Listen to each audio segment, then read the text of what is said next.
Yo, yo, it's ODB from OLP. This is issue 179 of Mini Truckin Magazine. November 2006. We're nearing in, completing out another year. But before I get going, I do want to make one quick update.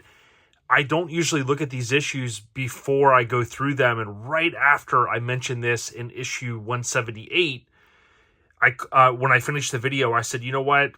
It dawned on me at that moment. We know whose truck this was. And this is, you can see right here, I forgot to read the name, Dustin Labiuk. So not only was he the OLP Mini Truck of the Year for 2023, his truck, goes on, changes colors two times from this, gets featured down the road, and just a great guy and an awesome truck. So I wanted to mention that.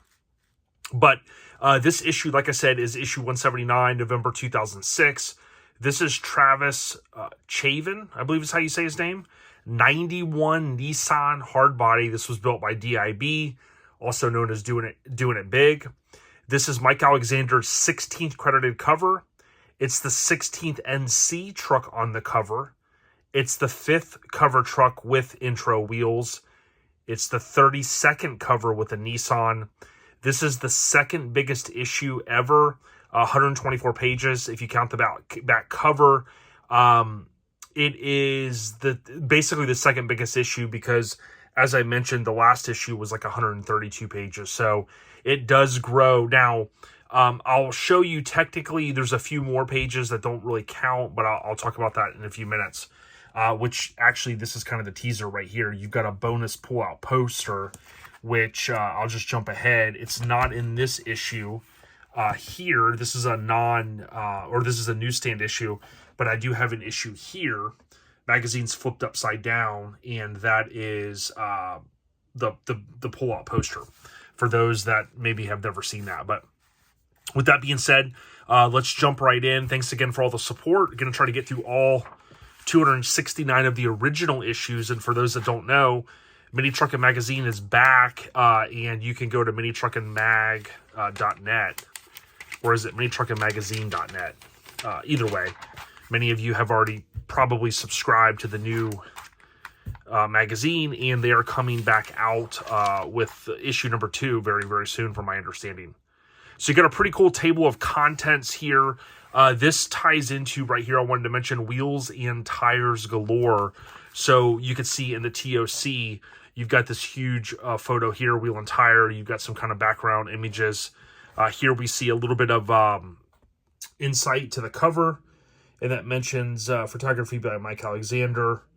And then I always liked when they did the TOC like this, the table of contents. You just have, boom, right across, your sneak peek of what trucks are featured here. You got, of course, 6 plastered across the top.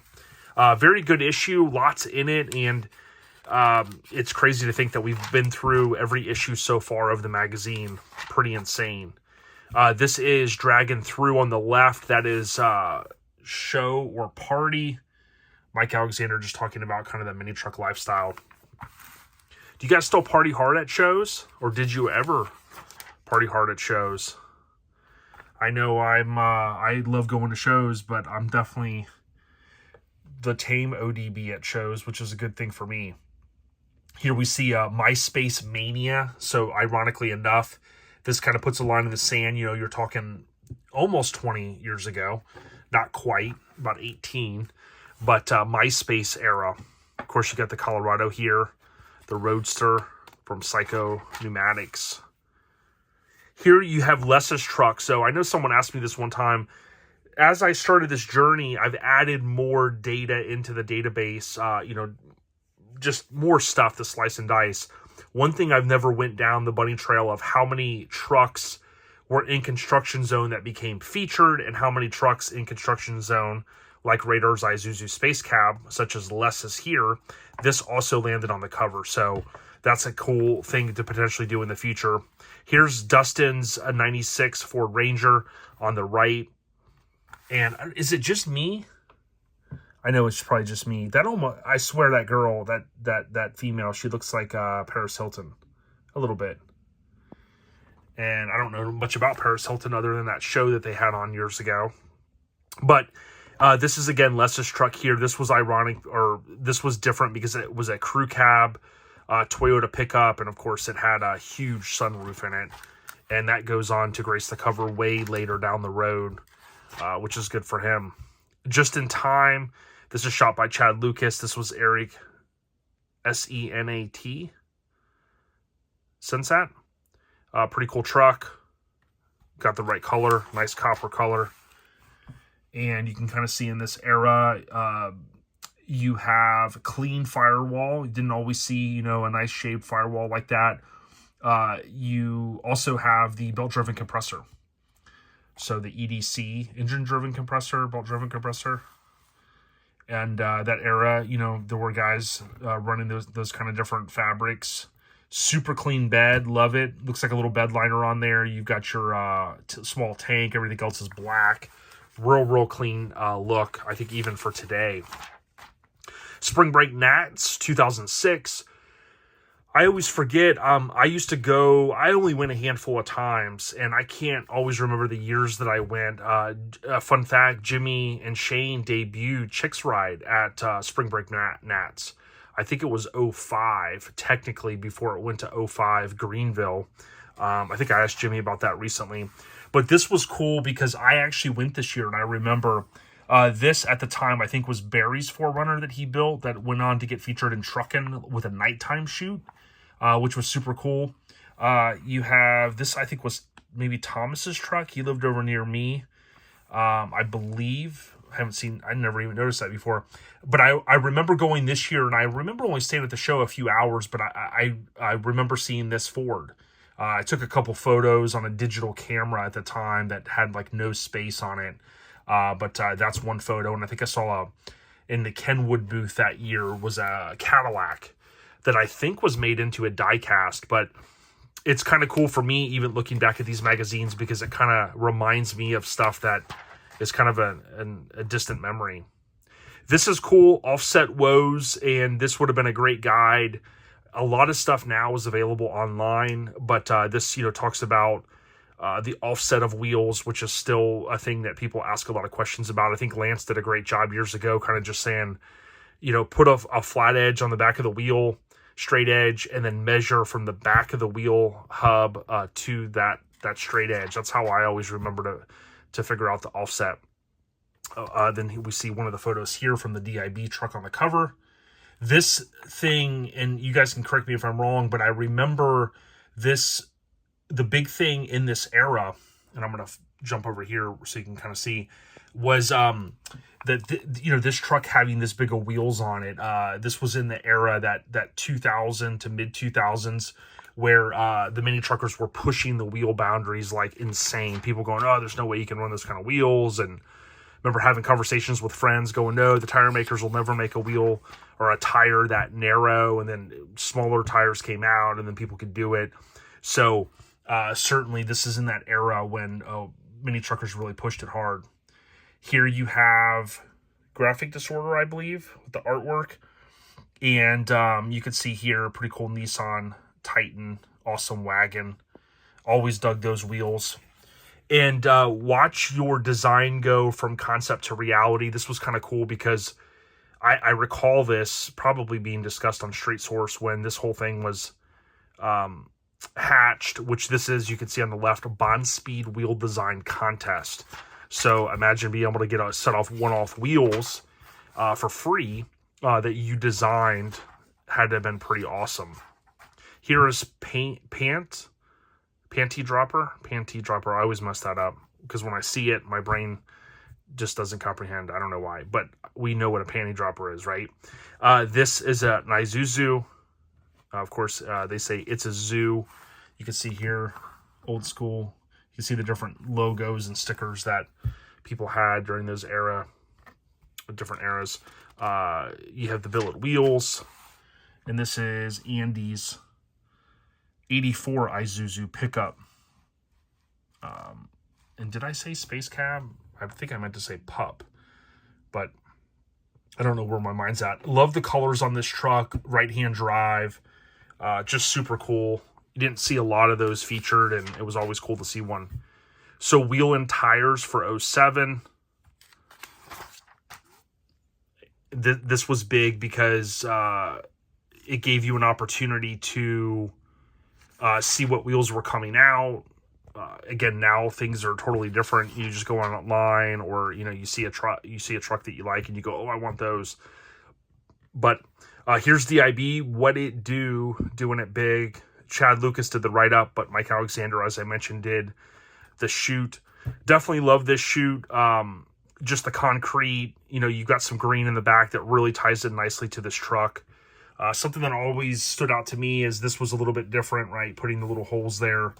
And then, of course, you had the huge wheels in the back. I also remember vaguely they put some washable spray paint, I think, on it. And they spray painted something, and they were joking around or said someone did it. And that caused like a bunch of people talking, if you will, back in the day via probably Street Source. But you can see definitely was cool. Everything done. Engine bay looks really clean. Love the dash painted like that. Still in the era. And people still paint the dashes, but this little console coming up around here, that was really slick. You had nitrogen bottles. Again, not a lot of people ran nitrogen, but then you also had these billet pieces here in the bed. Frame all painted. The striping in there. Huge wheels. Definitely a truck that deserved to be on the cover. This, I think, is a little bit of a rib there, what they did with the sticker. And it was 22's front and rear. That's what I was trying to remember. Yeah, and it was 22's. I was just looking there. So, bench seat. There you go. Now, this truck, I don't know if it's still around. Some of you will be able to chime in and have more intel on that than I will. I don't know if it was parted out or what. But I know Duckman and some of the guys, I think Jamie and the various folks that made up DIB. I don't know all their history, but we know when we had Duck on, shout out to Duck, we talked a little bit about it. And again, you did have the pull-out poster. I think I have one of these from this issue that I'm looking at. I think I have one in my shop that I need to go through, and any of the ones that have been taken out from the magazine, I need to eventually just get some frames and put those things up. But I love this. You got the front three-quarter shot. So many of the street trucks, it was like, boom. You had a front three-quarter shot. You flip the page. You had a rear three-quarter shot. I think it's just a great way to do a feature. And then, of course, you've got your additional photos up there. Super cool. Awesome truck. Very iconic.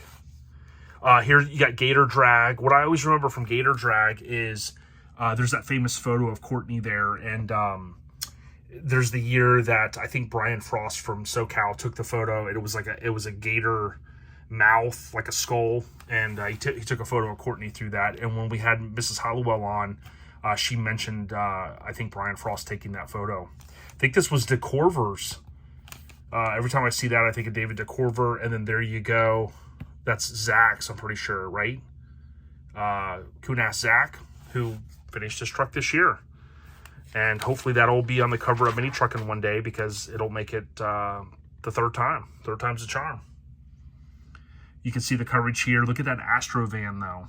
GMC Safari. You know what I'm saying. Lots and lots of awesome trucks. Love this show coverage. Again, you got a good bit in here. Sometimes show coverage can be boring to look at, but this, I think, like the way the photos are kind of tilted a little bit.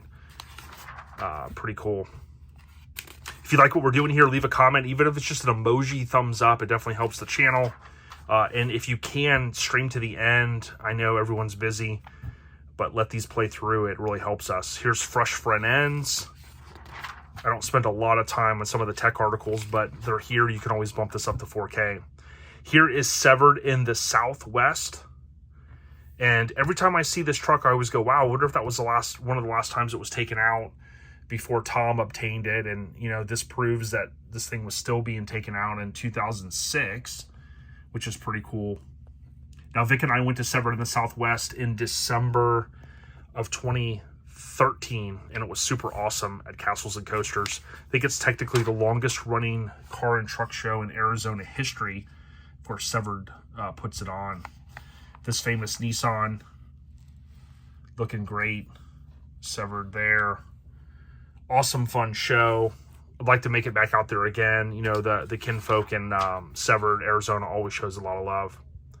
Okay, here you have Adam Oldham, 85 Nissan 720 out of Fayetteville, North Carolina.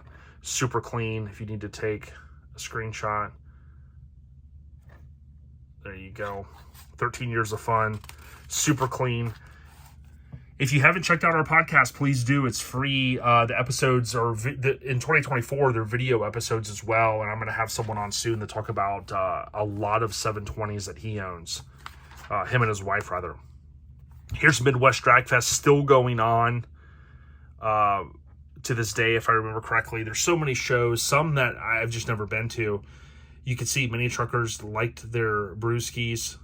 Crazy photo there. The chick chilling, probably in some cooler water, right? Some cooler water? Cooler water. This thing's super sick. Always loved that micro cab.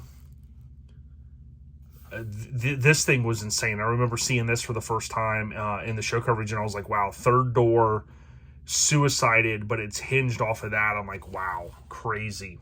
And then, of course, who doesn't love a four-door Blazer on some big billets with a huge sliding rag? Again, another great, in this era, show coverage I think was awesome. I don't mind looking at it. Love the blue Mazda there. Jamie Jordan's old truck. You can see that's when the era when he had the, loved that rear view mirror on it. Remember seeing that thing at Showfest. Here's Les's, probably where it was shot. Remember how I told you could kind of glean sometimes, like if they were at a show and this was in show coverage and then it was featured, then it was like that was probably where they linked up and it all kind of aligned when they were putting that issue together. Turbo Taco, this is something a little bit different. You didn't always see a feature start on the right side, right? Because, normally you turn the page and then boom, you've got a two-page deal. But this was shot by John Jackson. Many of you know him, not stock photography. He's got a few Mini Truckin covers under his belt, but he's been doing the thing a long time. Always love seeing John. Big shout out. But again, that feature started on the right. You flip, and then you have the two-page feature. So a little bit different. I totally dig it. Was never a huge fan of, the tax and stuff, but I mean, you can see with this thing having a roll bar, it had a little bit different feel to it, so I can understand. And then, of course, you got nitrogen. More than likely is what I'm assuming, nitrogen for the air. And then crazy setup on the engine. Here you have S2000 Mazda Creative Styles 20-inch Rolla. And you can see there, looks like the long bed, right? Super clean.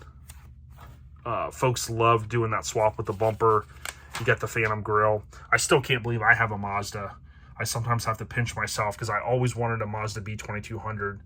But the S2000 ties into this. Engine swap. Look how nice that engine bay looks.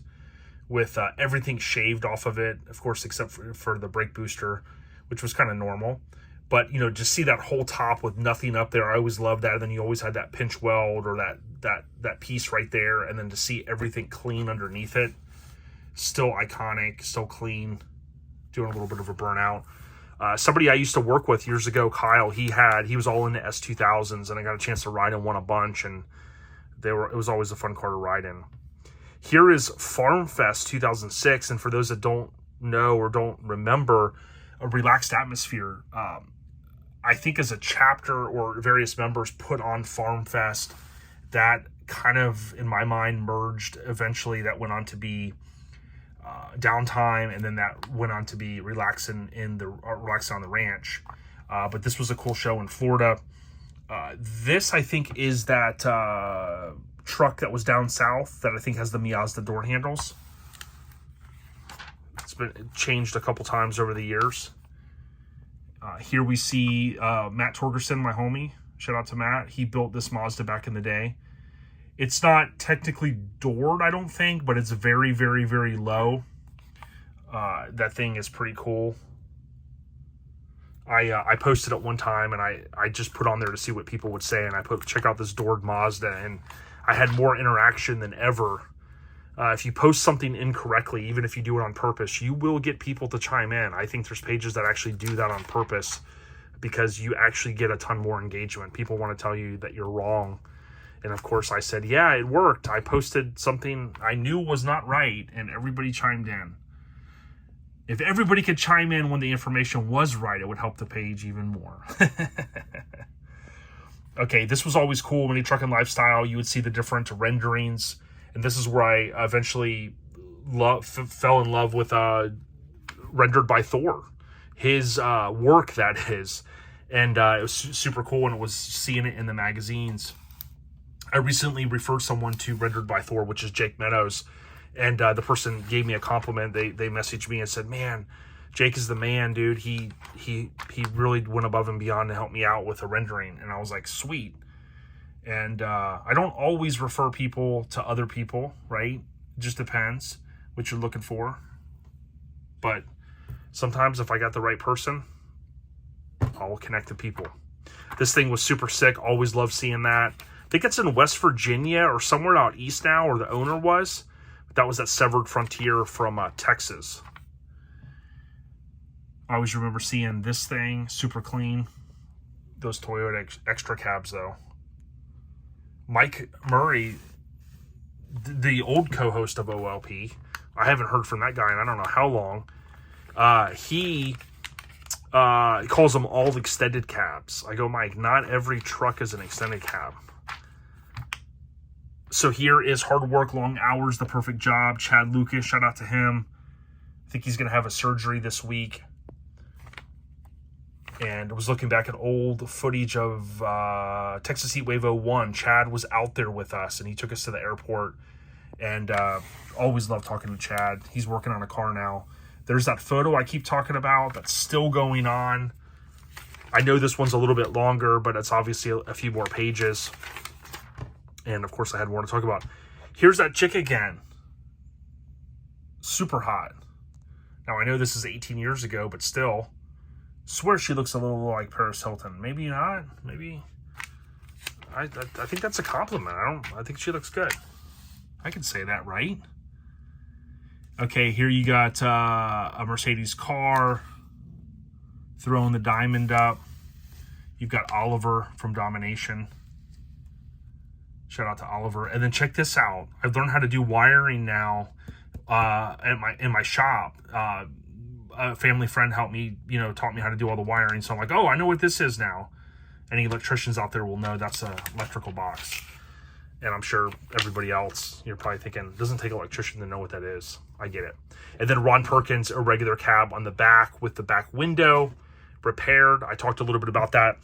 Just to show you, though, when this, of course, you had, this is the way. So you'd look at that and go, whoa, that doesn't line up. Well, it wasn't supposed to. This was just a poster, and I think it's just the way these were, they come through the press and how they're stapled and whatever, whatever that process is. But basically you have there, right, that side, you had a poster, and as you would imagine, there's an image, if you will, on both sides. So pretty cool. I like this one, low, 3/4 shot, shooting up. But there you have it. This is issue 179, Mini Truckin Magazine, November 2006. Remember, all of these issues are in playlists on the channel. So if you need to go back, you can kind of scroll through the content. There's a lot there. Oh, don't forget the description. I go through and type up all of the stuff I talk about. I type it up and add it. So everything is broken down in the description, including all the feature names. I'm starting to add now the owner names to the features, so that'll even make it easier down the road if I'm looking for a particular person's name and they don't recall what the name of the truck was, or the feature name, if you will. So definitely a lot of work has went into this. So when you guys chime in and appreciate it, and people chime in and go, hey, I was there, I remember, here was the date, here's where it was shot, any of that stuff, I try to add it in. So thank you so much. Take care. November 06, issue 179. Shout out to Dan Gilliland from San Diego, my brother. Always motivating me to get more done. I appreciate you, brother. We out ya.